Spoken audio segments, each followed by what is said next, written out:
आज प्रिय विद्यार्थियों, आज अपन पढ़ेंगे राजस्थान के भौतिक विभाजन। उसमें नंबर 2 है अरावली पर्वतमाला।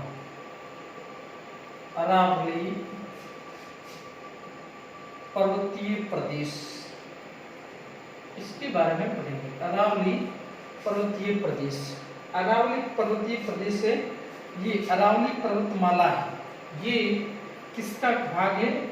गोंडवाना लैंड, गोंडवाना लैंड का भाग है। प्रश्न पूछ सकते हैं अरावली पर्वतमाला किसके अंतर्गत आता है? गोंडवाना लैंड। इसके बाद में ये मोड़दार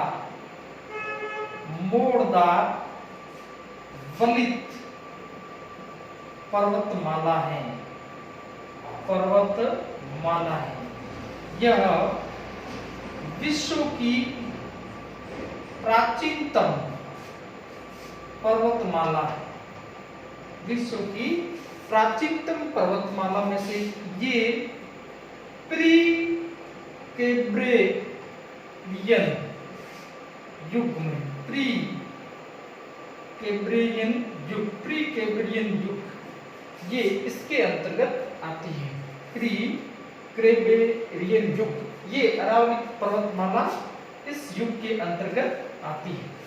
अब ये राजस्थान के बीच में से निकलती इस प्रकार है, तारकुंदे की आकृति इससे ये अरावली पर्वतमाला राजस्थान के संदर्भ में। जैसे ये राजस्थान का इस प्रकार से अपन देखते हैं नक्शा होता है, तो ये राजस्थान में इस प्रकार फैली हुई है अरावली पर्वतमाला। इस प्रकार अरावली पर्वतमाला राजस्थान में तारकुंदे की आकृति के समान ऐसे फैली हुई है, ये इस प्रकार। अब ये राजस्थान के कुल क्षेत्रफल का 9% है, और यहाँ पर जनसंख्या कितनी है? जनसंख्या वह 10%। ये ध्यान रखना अरावली पर्वतमाला के संबंध में। ये अरावली पर्वत आपको प्रश्न पूछेंगे, विश्व की सबसे प्राचीनतम पर्वतमाला अरावली कैसी है? वलित पर्वतमाला कौन सा अवशेष है? गोंडवाना लैंड का किस युग की है? प्री कैम्ब्रियन युग की। ऐसा प्रश्न आपको पूछ सकते हैं। अब ये यहाँ से शुरू होती है, कहां से? दिल्ली के रायसीना हिल से लेकर या गुजरात के पालनपुर तक फैली हुई, पालनपुर तक अरावली पर्वतमाला फैली हुई। इसकी कुल लंबाई 692 किलोमीटर है। कितनी है? 692। प्रश्न पूछेंगे अरावली पर्वतमाला की कुल लंबाई कितनी है? 692 किलोमीटर। इसमें से 550 किलोमीटर है ये किसमें? राजस्थान में। राजस्थान में कितनी है? 550 किलोमीटर है वह राजस्थान में। अब इसको कितने भागों में बांटते हैं? 3 भागों में बांटते हैं। एक नंबर कौन सा है? एक नंबर उत्तरी अरावली पर्वतीय प्रदेश, उत्तरी अरावली पर्वतीय प्रदेश, ये इसमें अपन देखें। नंबर 2 मध्य अरावली, ये मध्य अरावली पर्वतीय प्रदेश ये। और नंबर 3 कौन सा है? दक्षिणी अरावली पर्वतीय प्रदेश, दक्षिणी अरावली पर्वतीय प्रदेश। कितने भागों बांटते हैं? 3 भागों। अब अपन इसमें देखते हैं, ये देखो बीच में से कौन सा जिला यहाँ आएगा? अजमेर, राजस्थान के मध्य में। तो यहाँ सबसे मध्य में वो कौन सा है? अजमेर। यहाँ अरावली पर्वतमाला कैसी है? संकीर्ण है, बिल्कुल चौड़ी है। संकीर्ण कहाँ पर है? अजमेर। अब ये यहाँ इधर इसमें दक्षिण में कौन कौन से जिले आएंगे? सिरोही जिला आएगा, उसके बाद में कौन सा आएगा? राजसमंद जिला आएगा, और उसके बाद में उदयपुर। ये इसके उत्तर में कौन सा आएगा? जयपुर जिला आएगा, दौसा, और कौन सा आएगा? अलवर। ये इस प्रकार से दूसरा राजस्थान का भाग है अरावली पर्वतीय प्रदेश को। इस प्रकार से अपन इसको पढ़ते हैं। दिल्ली की रायसीना हिल से गुजरात के पालनपुर तक 692 किलोमीटर में फैली। अब अपन आगे देखते हैं इस क्षेत्र की क्या विशेषता। अरावली पर्वतमाला जो है उसकी विशेषताओं के बारे में अपन पढ़ते हैं। तो यहाँ सबसे पहले अपन पढ़ते हैं दक्षिणी अरावली पर्वतीय प्रदेश। प्रश्न यहाँ से पूछा जाता है, सुमेलित कीजिए या कौन से जिले में कौन सी पर्वतमाला, ऐसा प्रश्न आपको पूछ सकते हैं। तो अपन देखते हैं इसमें दक्षिणी अरावली पर्वतीय प्रदेश, दक्षिणी अरावली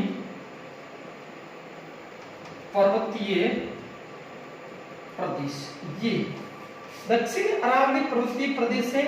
ये किसके अंतर्गत आता है? सिरोही जिले के अंतर्गत। सिरोही, दूसरा कौन सा? प्रमुख रूप से राजसमंद और उसके बाद में उदयपुर। इन जिलों में कौन क्या आता है? दक्षिणी अरावली पर्वतमाला ये आती है। अब यहाँ जो पर्वत श्रेणियां है वह सघनता एवं उच्चता लिए हुए। एक ध्यान रखना, अरावली पर्वतमाला की औसत ऊंचाई कितनी है? औसत ऊंचाई का भी पूछ सकते हैं प्रश्न, कितनी? 930 मीटर। ये ध्यान रखना, कितनी है? 930 मीटर। ये इस प्रकार की यहाँ पाई जाए। अब ये यहाँ पर उच्चता लिए हुए, सघनता लिए, तो यहाँ प्रमुख रूप से अपन देखते हैं पर्वत चोटियों के नाम याद करेंगे। सिरोही के अंदर देखते हैं तो कौन सी आती है? सबसे पहले गुरु शिखर। कौन सी है? गुरु शिखर। कहां पर है? सिरोही में। और इसे क्या कहते हैं? Guru Shikhar. Colonel James Tod ने इसे क्या कहा था? इसे संतों का शिखर का, क्या कहा? संतों का शिखर का। प्रश्न पूछ सकते हैं, कर्नल जेम्स टोड ने संतों का शिखर कैसे कहा? किसका? गुरु शिखर। अब इसकी ऊंचाई कितनी है? 1722 मीटर। ये ऐसा तो सबको याद है, पिछली बार प्रश्न पूछ लिया था। इसकी ऊंचाई को किसमें उन्होंने पूछा है? फुट में पूछ लिया। तो 56 कितने हो जाएंगे? 50 फुट। ये बीएसटीसी में ऐसा प्रश्न पूछ लिया था। तो नॉर्मल अपन फुट को ऐसे भी याद कर सकते हैं, जैसे 1 मीटर में 3 कितने क्या होते हैं? इतने लगभग ये फुट होते हैं। तो उसको अपन इससे गुणा करेंगे तो भी वो अपने आएगा। तो ये इस प्रकार आपको इसमें याद करना। अब अपन आगे देखते हैं, इससे आगे जो इसके बारे में दूसरी प्रमुख रूप से इसके बाद में कौन सी आएगी? ये भी शेर। ये भी कहां पर है? ये भी 1597 मीटर, ये सिरोही में। उसके बाद में कौन सी आएगी? अचलगढ़। ये कहां पर है? ये भी सिरोही में। और इससे पूर्व यहाँ आएगी देलवाड़ा। ये भी सिरोही। देलवाड़ा कितनी है? देलवाड़ा के अपन देखते हैं तो यहाँ पर 1442 मीटर। और ये है अचलगढ़ 1380 मीटर। ऊंचाई का कभी कभी पूछ लेते प्रश्न, तो ये आपको ध्यान है। उसके बाद में अपन देखते हैं कौन सा? आबू की कितनी? 1295 मीटर। उसके बाद में अपन देखते कौन सी? ऋषिकेश की कितनी है? 1017 मीटर। तो ये इस प्रकार से या पर्वत चोटियां जो सिरोही में पाई जाती है। सिरोही में कौन कौन सी? Guru Shikhar, colonel James Tod, संतों का शिखर, शेर की ऊंचाई। ये एक तरफ इनके देंगे, दूसरी तरफ ऊंचाई। ऐसा प्रश्न पूछ सकते हैं। ये भी प्रश्न पूछ सकते हैं किस प्रकार से कि इनको निम्न को आरोही या अवरोही क्रम में लिखते हुए निम्न के अवरोही क्रम बताइए। तो ऐसा प्रश्न आपको पूछ सकते हैं। तो ये आपको इसमें इनकी ऊंचाइयों के बारे में, और ये सभी कहां पर है? सिरोही। अब अपन दूसरी यहाँ पर अपन देखते हैं तो वो अपन राजसमंद और कौन सा क्षेत्र? राजसमंद। उसके बाद में उदयपुर क्षेत्र में कौन कौन सी? राजसमंद और उदयपुर क्षेत्र में कौन कौन सी, उसके बारे में। राजसमंद, उदयपुर क्षेत्र में, राजसमंद और उदयपुर क्षेत्र में कौन कौन सी? इसमें हम देखते हैं जरगा कितनी है? 1431 मीटर, ये जरगा। दूसरी अपन देखते हैं कुंभलगढ़। राजसमंद में 1224 है। उसके बाद में अपन देखते हैं यहाँ पर प्रमुख रूप से है सज्जनगढ़ 938 मीटर, ये ध्यान रखना। उसके बाद में यहाँ पर है लीलागढ़ की कितनी है? 874 मीटर। ये प्रमुख रूप से यहाँ पर पर्वत चोटियां उसके जो है ऊंचाई के बारे में दिया गया। और उसके बाद में सायरा, ये भी कितनी है? 900 मीटर। ये कुछ है पर्वत चोटियों की ऊंचाई के बारे में। ये किस क्षेत्र में आती है? उदयपुर राजसमंद क्षेत्र के अंतर्गत आती है। अब अपन आगे देखते हैं, इसके बाद में दूसरी मध्य अरावली पर्वतीय प्रदेश। दूसरा भाग कौन सा है? मध्य अरावली पर्वतीय प्रदेश। यहाँ पर प्रमुख रूप से अपन देखते हैं कौन सा जिला आता है? अजमेर। नंबर 2 मध्य अरावली पर्वतीय प्रदेश, ये और किस जिले में आता है? अजमेर। और यहाँ क्या होती है? अरावली पर्वतमाला व संकीर्ण हो जाती है। चौड़ी, सबसे चौड़ी कहाँ है? अजमेर में। अब यहाँ पर है प्रमुख रूप से जो अपने पर्वत है तारागढ़। कौन सा है? तारागढ़। इसकी ऊंचाई कितनी है तारागढ़ की? इसकी ऊंचाई वह 873 मीटर है, ये ध्यान रखना। और दूसरी यहाँ है नाग पहाड़ी, जहां से लूनी नदी निकलती है, और ये कितनी है? नाग पहाड़ी। इसकी ऊंचाई वह यहाँ प्रमुख रूप से 795 मीटर, ये ध्यान रखना है, ये नाग पहाड़ी। तो ये प्रमुख। अब उसके बाद में मध्य अरावली में कुछ दर्रे हैं, दर्रों के नाम। मध्य अरावली पर्वतमाला में दर्रे, तो उसमें अपन दर्रे देखते हैं। तो उसमें अपन देखते हैं बर, परवेरिया, शिवपुर घाट, शिवपुर घाट, सूरा घाट, और कौन सी है? देवर।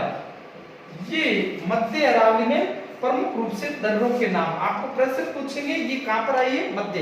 तो ये प्रमुख रूप से मध्य अरावली पर्वतीय प्रदेश में कौन कौन सी और उनकी क्या विशेषता, उसके बाद अब अपन देखते हैं दक्षिण, उत्तर और मध्य और दक्षिण हो गया उत्तरी अरावली पर्वतीय प्रदेश।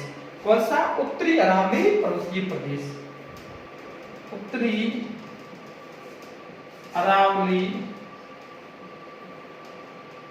पर्वतीय प्रदेश, उत्तरी अरावली पर्वतीय प्रदेश। इसके अंतर्गत अपन देखते हैं ये कौन से? प्रमुख रूप से जयपुर, उसके बाद में दौसा, उसके बाद में अलवर, इनके अंतर्गत आता है, ये ध्यान। दूसरा यहाँ पर है कौन सी? शेखावटी, शेखावटी की पर्वत चोटियां, शेखावटी की पहाड़ियां, शेखावटी की पहाड़ियां, तोरावटी की पहाड़ियां, ये भी इसके अंतर्गत आती हैं। और अलवर व जयपुर की पहाड़ियां, ये सभी किसके अंतर्गत आते? उत्तरी अरावली पर्वतीय प्रदेश के अंतर्गत आते। उत्तरी अरावली पर्वतीय प्रदेश के अंतर्गत ये सभी आते। अब आगे अपन देखते हैं, इसमें प्रमुख रूप से एक है रघुनाथगढ़। रघुनाथगढ़ कहां पर है? सीकर में। कहां पर है? सीकर में। इसकी है 1055 मीटर, ये ध्यान रखना। ऊंचाई कितनी? 1055। खो की कितनी है? 920 मीटर। उसके बाद में भैराज, उसके बाद में बबाई, ये उसके बाद में बिलाली, ये प्रमुख रूप से यहाँ पर पर्वत चोटियां पाई जाती है। तो ये उत्तरी अरावली पर्वतीय प्रदेश की प्रमुख रूप से विशेषताओं के बारे में। तो ये अरावली पर्वतमाला है, उसके बारे में अपन है कौन कौन सी पर्वत चोटियां कहां पर है और उसकी ऊंचाई के संबंध में और किस जिले से संबंधित है, ऐसा एक प्रश्न आपके आता है। अब अपन देखते हैं, एक दो भी आ सकता, कोई जरूरत। अब इस क्षेत्र में प्रमुख रूप से कुछ इस प्रकार की विशेषता पाई जाती है जिसकी बदौलत, जैसे मगरा क्या है? एक नंबर है मगरा। ये मगरा किसे कहते हैं? पाली, राजसमंद व उदयपुर में पहाड़ियों को मगरा कहा जाता है, ये ध्यान रखना, मगरा कहा जाता है।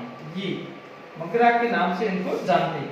अब ये दूसरा है भाकर या भाकर। सुरुई में जो पहाड़ियां हैं उसको क्या कहते हैं? भाकर। सुरुई में पहाड़ियों को भाकर कहा जाता है। प्रश्न पूछा गया है, कई बार पूछ लिया, इसलिए ध्यान रखना। अब 3 नंबर है जरगा व रागा क्या है, प्रश्न पूछ सकते हैं। तो ये है उदयपुर के पश्चिम में, किधर है, पश्चिम में, उत्तरी भाग, कौन सा भाग, उत्तरी भाग, उत्तरी भाग क्या कहलाता है, जरगा, व दक्षिणी भाग, दक्षिणी भाग क्या कहलाता है, रागा। ये ध्यान रखना, जरगा और रागा। अब देखो इसके बाद में 4 नंबर अपन देखते हैं। तो जरगा व रागा के मध्य देश हरो, देश हरो, ये ध्यान, जरगा व रागा के मध्य हरा भरा घास का मैदान देश हरो कहलाता है। ये आपको ध्यान रखना है। देश हरो कहां पर है, जरगा तथा रागा के मध्य का क्षेत्र है। ये अधीनस्थ बोर्ड में इसे प्रश्न खूब सारे पूछते। अब 5 नंबर है गिरवा, गिरवी या गिरवा। उदयपुर के पास, उदयपुर के पास तस्तरी नुमा पहाड़ियां गिरवा कहलाती। प्रश्न है, इससे भी आपको पूछ, तो ये कुछ इसके बारे में अपन देखते कौन कौन से क्षेत्र है। तो ये पहला भगरा, भाखर क्या है, जरगा व रागा क्या है, देश सरो क्या है और गिरवा। अब इनके मध्य, देश सरो व गिरवा के मध्य जो क्षेत्र है उसको क्या कहते हैं, देश हरो व गिरवा के मध्य का क्षेत्र क्या कहलाता है, फुलवारी की नाल कहलाता है।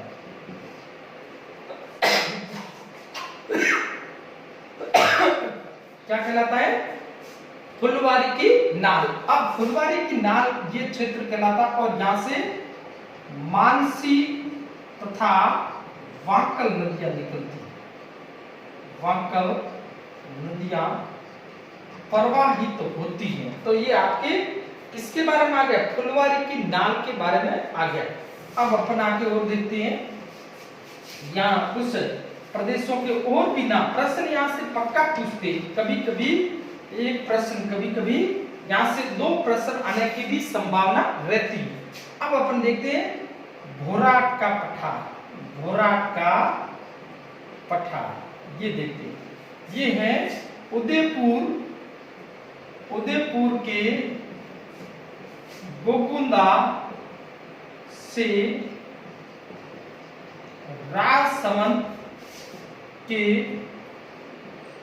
कुंभलगढ़ के मध्य का पठारी भाग क्या कहलाता है, भोराट का पठार कहलाता है, पठार कहलाता है। ये प्रश्न पूछा गया है, किनके मध्य, गोकुंदा और कुंभलगढ़ के मध्य का क्षेत्र क्या कहलाता है, भोराट का पठार।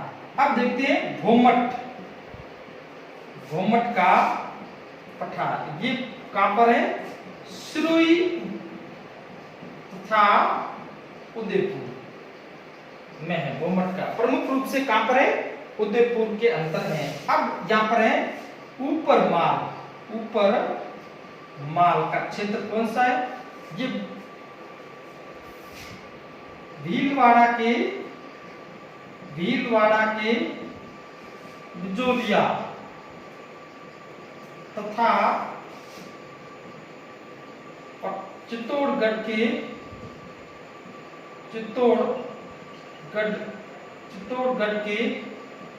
भैंसरोड गढ़ के मध्य का क्षेत्र ऊपर माल कहलाता है। ध्यान रखना, बिजोलिया और भैंसरोड के मध्य का क्षेत्र को क्या कहते हैं, ऊपर माल के नाम से इसको जानते हैं। तो ये अपन ने प्रमुख रूप से यहाँ पर पठारी। अब अगर आगे अपन देखते हैं मेसा का पठार, मेसा का पठार कहां पर है, चित्तौड़गढ़ में, चित्तौड़गढ़ में। उड़िया पठार, उड़िया पठार कहां पर है?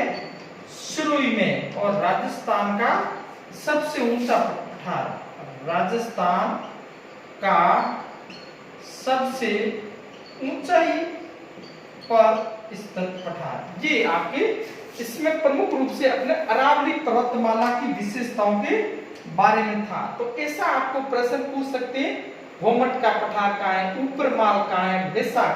एक प्रश्न तो 100% पूछते और अधीनस्थ बोर्ड में तो पक्का आता। तो ये आपके राजस्थान के जो भूगोल है उससे दूसरा अपन पढ़ लिया। अब इससे आगे अपने बाद में पढ़ेंगे। और अब अपन देखते हैं, कल से अपन नया टॉपिक लेंगे, तो जितना पढ़ाते उसको आपको पढ़ते रहता। अब कुछ ऐसे भी कहते हैं कि ऑनलाइन पढ़ाई होती नहीं है, तो मैं आपको स्पष्ट कर देता हूं। तो ये एक इसमें दूसरा क्षेत्र और आता है, इसमें लच्छाड़िया का पठार, ये भी इसके अंदर आता है, लच्छाड़िया का पठार। जयसमंद झील के, जयसमंद झील के पूर्व में विच्छेदित व अपर्दित भाग लच्छाड़िया का पठार कहलाता है। ये भी प्रश्न पोले लेक्चर पूछा गया, भाग कहलाता है, ये ध्यान रखना। ये तो ये कुछ ऐसे भी सुनने में आया कि ऑनलाइन पढ़ाई होती नहीं, तो मैं आपको बता दूं, जैसे आपने ये टॉपिक पढ़ लिया, आपने आप वीडियो को पूरा देखो। इस वीडियो को देखने के बाद में आपको एक आपके पास में कोई पुस्तक है, उस पुस्तक से आप पढ़ो और उसके बाद में आपको पता लगेगा वास्तव में पढ़ने में कितना आनंद है। अब नहीं तो आप सीधे आप पुस्तक लेके बैठ गए तो उससे आपको कुछ समझ में नहीं आएगा, आपकी स्पीड है वो बहुत तेज है। आपने यहाँ ऑनलाइन देखा है, उसके बाद में आप बुक पढ़ोगे तो आपको लगेगा वास्तव में ये मेरे को पढ़ा हुआ है, ये अभी मैंने यहाँ पर देखा है इसको। तो इतना आपको वीडियो में। अब कल अपन इसके बारे में विस्तृत दूसरा आगे टॉपिक लेंगे और हमारे इस चैनल को आप सब्सक्राइब करें।